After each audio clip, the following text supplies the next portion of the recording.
Assalamualaikum warahmatullahi wabarakatuh. Welcome to Painting Explorer Channel. Bagaimana bentuk pendadaran di kampus melukis Painting Explorer? Setiap pendidikan seni, setiap pendidikan tinggi seni, pasti ada pendadarannya untuk kelulusan.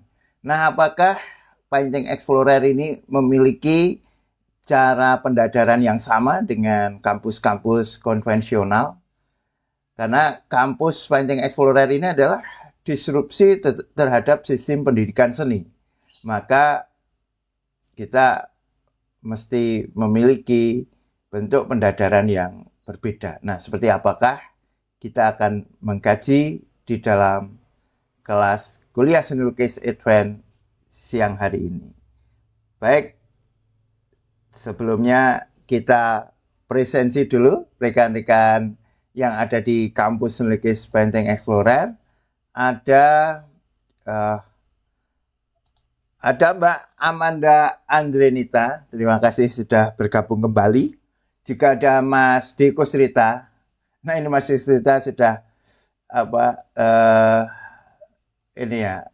bulannya sudah berubah Mas Deko Srita ya. Kalau kemarin kan masih 0 bulan ya, sekarang sudah 24 bulan. Alhamdulillah. Jika ada Mas Badro Zaman, ada Mas Reno Iskajaya, ada Mbah Wo, ada juga Mbak Anandita Alvina, Mbak Huria Husna, Mas Rizkon Art Channel, Mbak Evana, dan Mas Congput. Baik, rekan-rekan Painting Explorer, mohon maaf sebelumnya karena kuliahnya jadi siang hari dan mundur dari sebenarnya adalah hari Ahad atau hari Minggu malam kemarin menjadi hari ini ya, ini hari Selasa. Karena malam atau Minggu malam kemarin saya masih di Bandung untuk menghadiri pameran tunggal lukisan Mas Ahmad Fauzi. Pameran tunggal tersebut sebagai kelulusan dari kampus melukis Painting Explorer.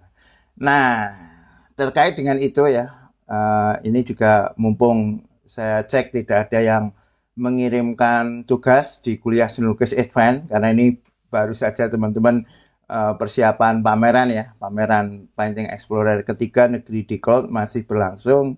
Ini teman-teman mungkin belum berkarya lagi setelah persiapan pameran tersebut. Nah, saya sekarang akan membahas tentang bentuk pendadaran. Jadi, kalau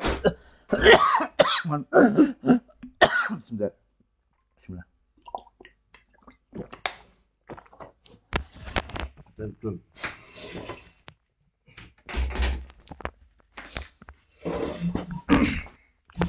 Jadi kalau di kampus pada umumnya ya, kampus seni pada umumnya, atau paling tidak pengalaman saya mengajar di kampus ISI Yogyakarta, pendadaran tugas akhir ya TA itu dengan cara mahasiswa membuat lukisan. Kalau dulu 20, kalau sekarang 15 ya. Terus membuat laporan ya, laporan terhadap karya tersebut. Jadi secara konseptual bagaimana membahas tentang karya tersebut, latar belakangnya bagaimana, konsep penciptaan bagaimana, konsep perwujudan bagaimana gitu, dan deskripsi perkarya bagaimana. Lalu karya tersebut dipamerkan di kampus itu ya, dipajang di kampus, dipamerkan. Biasanya kalau dulu pamerannya cuma sehari, yang penting bisa dilihat oleh dosen penguji. Sekarang bisa beberapa hari ya, karena pamerannya bersama. Kalau dulu berganti-ganti.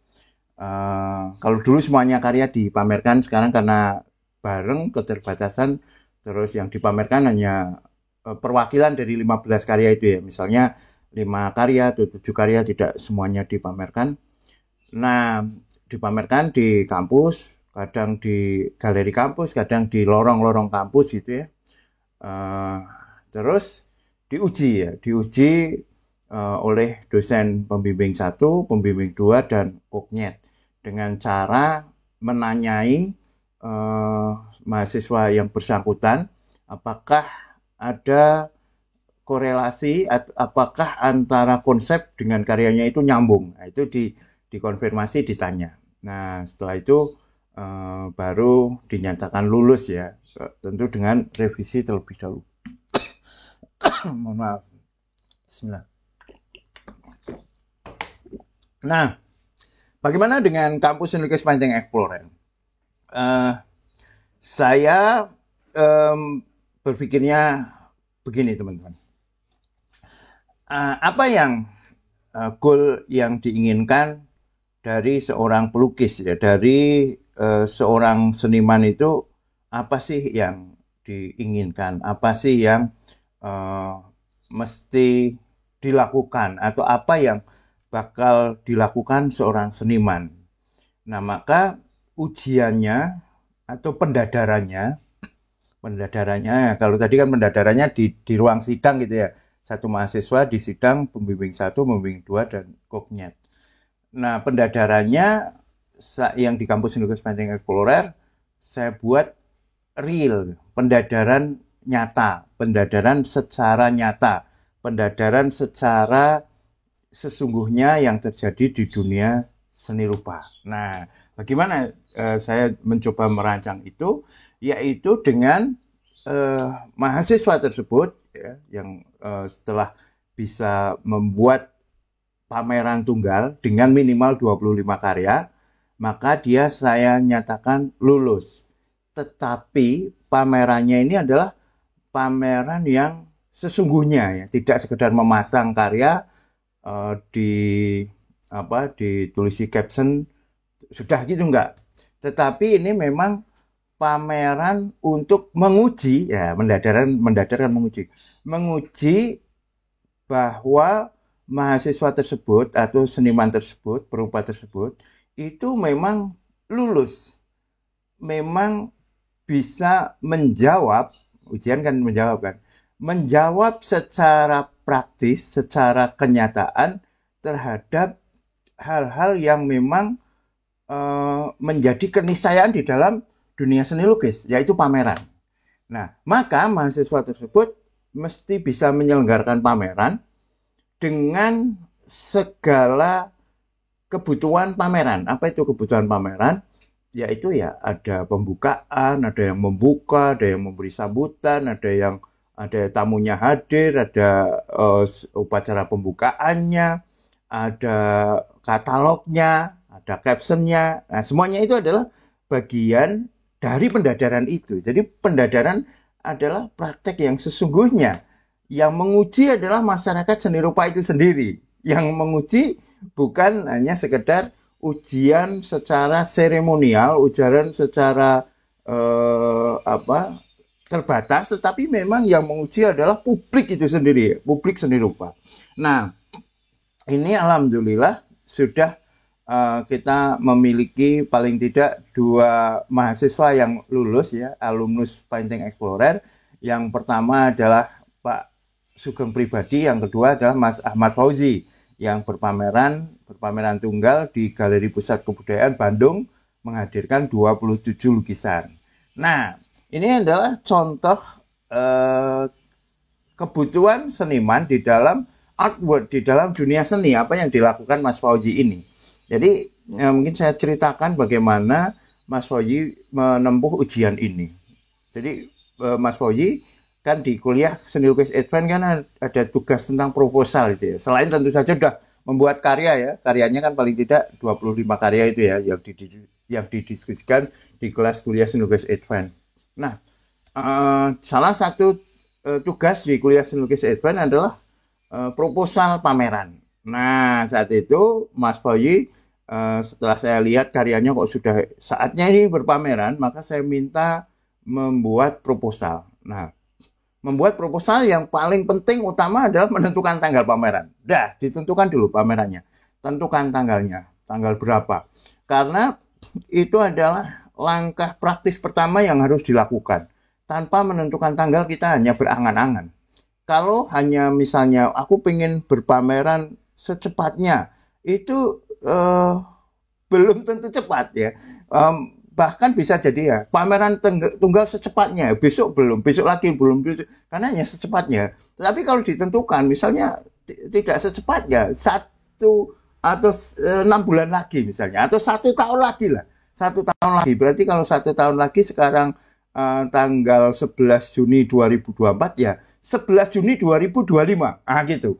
Itu bisa jadi lebih cepat daripada hanya secepatnya, karena kalau secepatnya itu kita tidak memiliki target.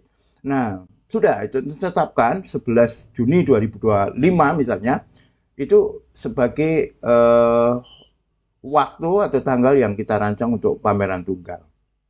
Udah Mas Waji, saya minta menetapkan tanggal.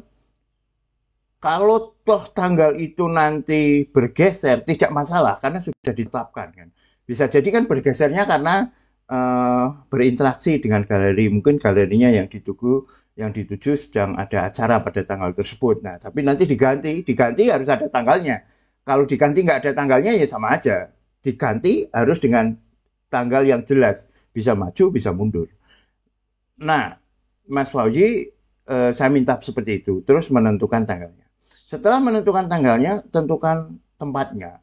Saat itu menentukan tempatnya ya di galeri X, galeri X itu menentukan tempatnya, udah disusunlah proposal, minimal ada 5 atau 7 karya, nggak apa-apa lah, nggak harus 25 karya di proposal kan, namanya aja propose ya, itu propose untuk melamar ya, untuk merancang aja kan, misalnya 5 atau 7 karya atau 10 karya lah kita ajukan di galeri tersebut. Lalu diajukan galeri tersebut nggak ada respon atau menolak, ya udah nggak apa-apa, kita cari aja galeri yang lain, kalau misalnya itu ditolak, cari aja yang lain. Misalnya ya targetnya di Bandung, kok Bandung sudah semuanya nggak bisa, ya masih banyak galeri kan, di Jakarta juga ada, di Jogja juga ada, di Surabaya, di Denpasar, di Padang, banyak-banyak galeri kan. Bahkan tidak hanya di Indonesia, di Rusia, di Amerika, di misalnya di Dubai kan, itu kan banyak sekali kan ruang-ruang galeri. Jadi tentukan tanggal, tentukan tempat. Kalau toh nanti tempatnya menolak, ganti lagi tempatnya, tulis di mana kan. Tentu dengan kita menyesuaikan mana yang kelihatannya cocok dengan karya kita. Karena sekarang melihat seperti itu kan mudah kan, kita tinggal mengecek misalnya Instagramnya atau websitenya. Nah, itu yang penting ditentukan itu, dan setelah itu kalau misalnya nanti diterima di galeri tertentu, nah ini berinteraksi kan, akan berinteraksi dengan pemilik galerinya, ownernya, atau manajernya, atau kuratornya galeri itu akan berinteraksi. Nah, interaksi inilah ujiannya itu kan. Bagaimana Mas Hoyi semuanya dilakukan sendiri, tetapi saya backingi, jadi saya tidak akan ngomong langsung karena ini ujian kan. Dia bertanya, Pak Denny kalau begini-begini gimana? Oh gini Mas, kemudian nah, terus dia maju, dia nyampaikan kalau begini silahkan maju gitu. Jadi yang berhadapan-hadapan atau yang berkonter atau yang melakukan itu secara praktis ya mahasiswanya, senimannya, yaitu Mas Fauzi. Terus ya mencoba berkomunikasi ini dan itu. Insya Allah saya akan mendampingi, tetapi saya tidak akan langsung berkontak dengan galeri itu, karena ya kan ini bagian dari ujian kan, ini bagian dari ujian, ini bagian dari bagaimana saya melatih seniman tersebut agar berinteraksi dengan outward dan dunia seni. Nah kalau dia berhasil kan berarti sudah lulus ya, di pendadarannya lulus pada interaksi di dunia seni itu secara langsung apa adanya dan memang real, jadi bukan hanya sekedar ujian-ujian yang sifatnya teoritik yang tidak terkait langsung dengan praktek yang dihadapi oleh seorang pelukis. Nah, untuk itu pendadarannya adalah pendadaran berhubungan dengan artwork, dengan galeri. Tetapi tidak harus dengan galeri. Misalnya menyelenggarakan sendiri nggak apa-apa. Kan itu juga menjadi ujian juga kan. Misalnya, saya nggak mau memakai galeri. Ya udah, misalnya mau bikin galeri sendiri. Nggak apa-apa. Misalnya rumahnya mau disulap sebagai galeri. Oh itu juga bagus. Berarti kan sudah berinteraksi langsung, sudah praktek langsung bagaimana mempersiapkan ruang pameran. Wah, ini juga ilmu tersendiri kan.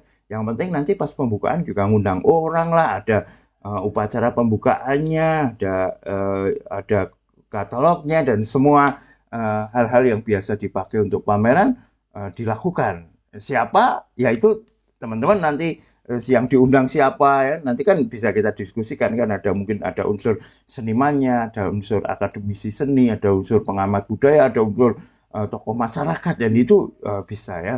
Jadi intinya adalah di kampus Nulukis Painting Explorer, karena ini adalah kampus disrupsi, maka sistem pendadarannya adalah pendadaran langsung, praktek langsung, berkesenian di masyarakat. Jadi langsung terjun sebagai seorang pelukis, sebagai seorang seniman, apa yang dilakukan. Itu teman-teman kuliah kita, dan saya menunggu teman-teman yang lain yang sudah punya banyak karya, yang sudah siap untuk maju ke kuliah, ke pendadaran ya, ke kelulusan dengan berpameran tunggal minimal 25 karya. Saya tunggu. Terima kasih. Thank you very much. Thank you very much. Assalamualaikum warahmatullahi wabarakatuh. Terima kasih, ini baru saya tutup. Alhamdulillah Mbak Manda juga sudah hadir, Mbak Amanda Andrenita. Selamat siang hadir Pak Deni. Terima kasih banyak Mbak Manda. Oh ya Mbak Manda, tentang pertanyaan yang di kuliah seni lukis elementer sudah saya jawab secara japri. Namun kalau ada pertanyaan boleh ditanyakan lagi, nanti bisa kita sambung. Saat kuliah seni lukis elementer, saya coba terangkan tentang tugas yang terbaru, yang itu mengakomodir apa yang ditanyakan Mbak Manda. Besok Jumat, insya Allah Jumat malam kita ketemu di seni lukis elementer. Tapi secara khusus jawabannya sudah saya berikan lewat voice note ya, karena cukup panjang keterangannya. Terima kasih banyak. Sekali lagi, thank you very much. Assalamualaikum warahmatullahi wabarakatuh.